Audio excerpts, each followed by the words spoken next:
PeppersGhost refers to any ghost illusion where a ghost image is superimposed into a set using a piece of window glass, usually set at a 45-degree angle, which, due to the natural mirror effect of glass, reflects the ghost image into view. It's a double exposure created by the plexiglass or glass window. Since you can still see through the glass, you also see the set or the room or the scene in which the ghost appears to be reflected into.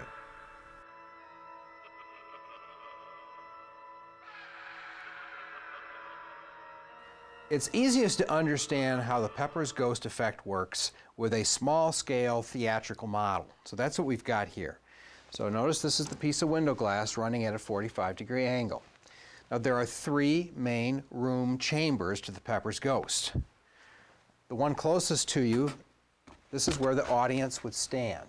And they're going to view the effect perhaps walking down a hallway. So they are looking through the glass and they're seeing the second chamber, which is the room or hallway the effect is superimposed into. The critical room is the black box, and that's this part here. It's the area where you put whatever special effect it is. We're going to represent by this styrofoam head, and that reflects off of the glass. Now at the same time, the audience can see through the glass and they see the room back here. So the effect is by the reflection of the glass, the image or object that's in the black box gets superimposed into this room by the 45-degree angle glass. That is the PeppersGhost setup. PeppersGhost, for all intents and purposes, allows the stage theater or haunted attractions to do what we video makers can do at the push of a button. Create a double exposure. Since special effects generators can't hook up to reality, then a piece of window glass set at a 45-degree angle is just about the only way to do a double exposure on stage. As you're about to see, using this PeppersGhost technique will open up some great illusions for your haunt. The plus with the PeppersGhost effect is that it's an easy one to do. There are many variations to this effect for doing different movements with the reflected ghost image or other images. There's one major negative to PeppersGhost effects, especially when compared to the same ghost image being projected with a video projector onto a wall or a prop ghost on a TV set. PeppersGhost is only viewable along a very narrow angle.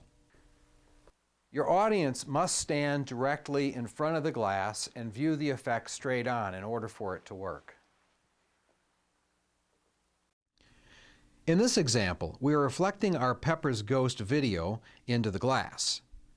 Notice that the effect works very well from front on, but as we move to the left or the right, either we start seeing the television set or we can't see the ghost at all. So if the audience stands in these two angles, the effect is flawed. The only real solution to this problem is to restrict your guest's viewing of the PeppersGhost illusion to a very narrow angle, such as walking down a sidewalk towards a building if you're outside, or if you're inside, walking down a long hallway towards a door which has a window in the door. Keep in mind that although we are showing this example using a ghost in a window, you can do a ghost in a hole in the wall at the end of a hallway, or a window in a door, such as a dungeon door at the end of a hall. It's equally effective, and it restricts your audience to walking that narrow slice of an angle required for this effect to work.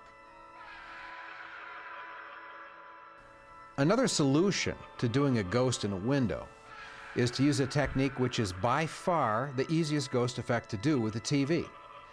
You set your TV in a window opening and play a ghost video.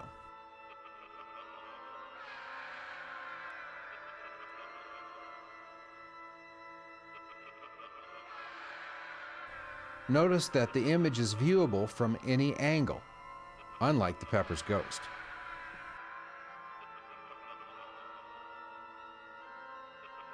To do the basic PeppersGhost illusion, you need a set with a window.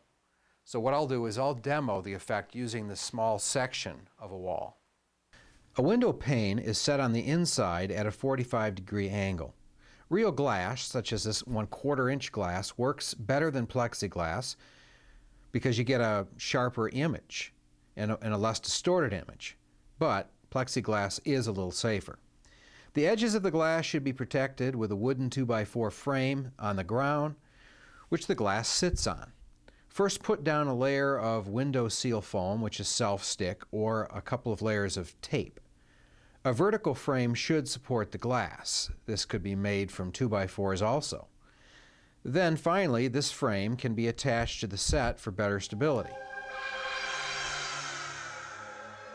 The area directly behind the glass, or through the glass, is the room the ghost will appear to be floating in. Set the room up however you wish with whichever furniture you'd like to use.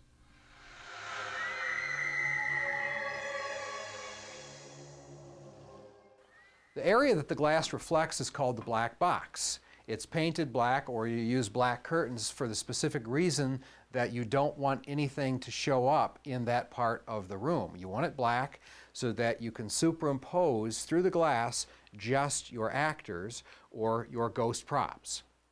If a ghost actor is used, you must allow enough space for the actor to walk. The larger your glass, and the larger the window, and the larger the black box, the further your ghost actor can walk. So then the global overall view of this effect, we've got our audience looking at the effect, and our ghost actor moves back and forth inside the black box.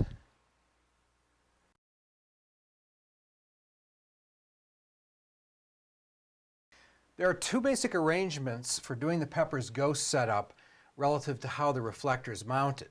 In this first one, the reflector which is the glass, is mounted vertically, standing straight up and down, put at a 45-degree angle behind our set. Now the reason why this is preferable is because the majority of the things in our world go along a horizontal path. We've got tabletops.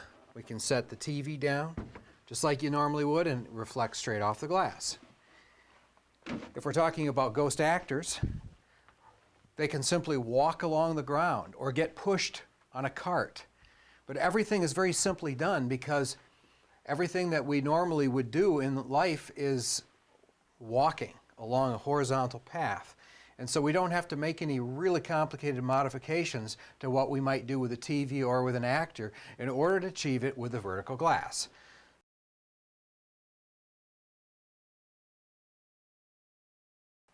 With the tilted glass, the basic idea is that you've got the glass at an angle, 45-degree angle, except it's tilted, not vertically. There could be some benefits, but let me tell you how difficult this really is to do. We already saw how easy it is to walk horizontally or set our TV down on the table. Now let's say we want to take a TV and we want to reflect it off of the glass to our viewer, but the TV's got to be up here. Well then, we got to fashion some kind of a system for holding our TV up over here. You know, it's not impossible, but it's a lot harder. Now what if we want to do something with an actor? It means your actor's got to hang on strings above the glass. So this method, while there may be some places where you can use it, it is in fact quite difficult to do, and that's why the vertical glass is a lot easier than this.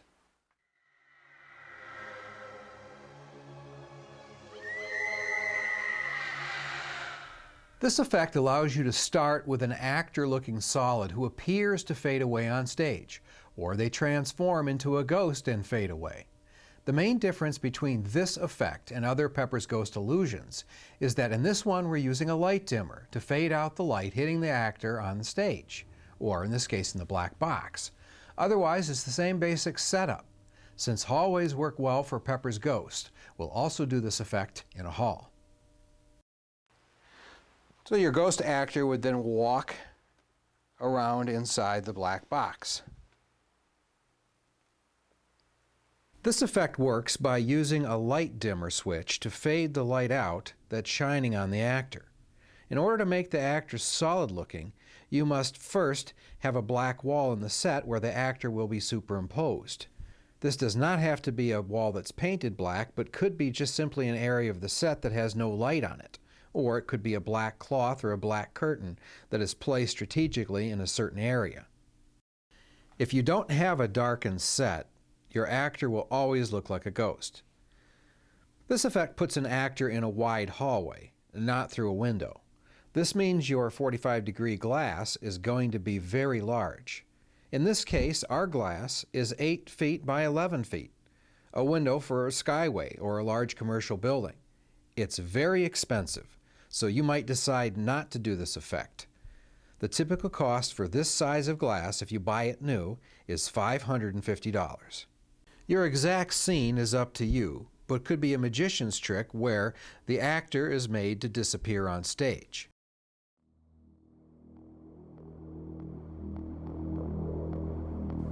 Have your actor start at the back of the black box.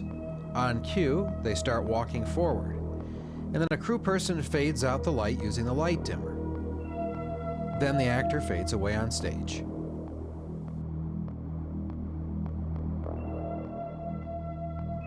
This next illusion is a seemingly complicated effect where a ghost actor can get up from a real chair and walk away.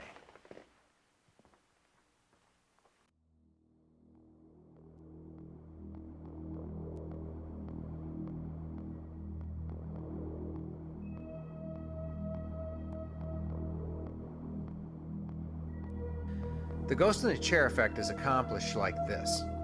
An actor is seated on a black box or black stool in the black box. It's lined up so that it appears that she is superimposed on top of the chair, which is in our room, and basically the alignment between the two of them causes the actor to appear to really be a ghost who is really sitting on the chair. That's all there is to it. In order to get the chair or the stool that the actor is sitting on lined with the TV, you need to have either something that's exactly the same height, or you need to put some 2x4s underneath it to lift it up. But basically it's trial and error, and you just visually look through the glass and find out when you think the actor appears to be superimposed directly on top of the chair, as if they were really sitting in the chair. Then, whatever routine you want them to do, the ghost can walk in and sit down, get up and walk away again. But it's kind of neat. It really makes it look like there's a ghost through the door at the end of a hall, or looking through the outside of a building and seeing a ghost inside the room. And what really makes this effect neat is that they can see a real chair in there. And this way it lets a ghost effect actually interact with reality. It's really neat. Now the alignment is very critical, and again, doing this effect you'll see another reason why the Pepper's Ghost illusion has a handicap. If you've got small children and then very tall people, like very tall men, who are all seeing the shot at the same time, the ghost actor will not be exactly seated on the chair. If you have it set for the middle height of about 5'8", then only people 5'8" in height will be able to see the illusion perfectly lined up with the chair. And that's because of the fact that when you move up or down, you are throwing the Pepper's Ghost illusion out of alignment. So you might consider doing this with a peephole or something in a wall, or a very small window. But it can work, but it's very important to mention that just like with any Pepper's Ghost illusion, it is only viewable along a very narrow angle. And if you veer up or down, or left or right from that very narrow angle, then the effect will not be lined up and it may not look right.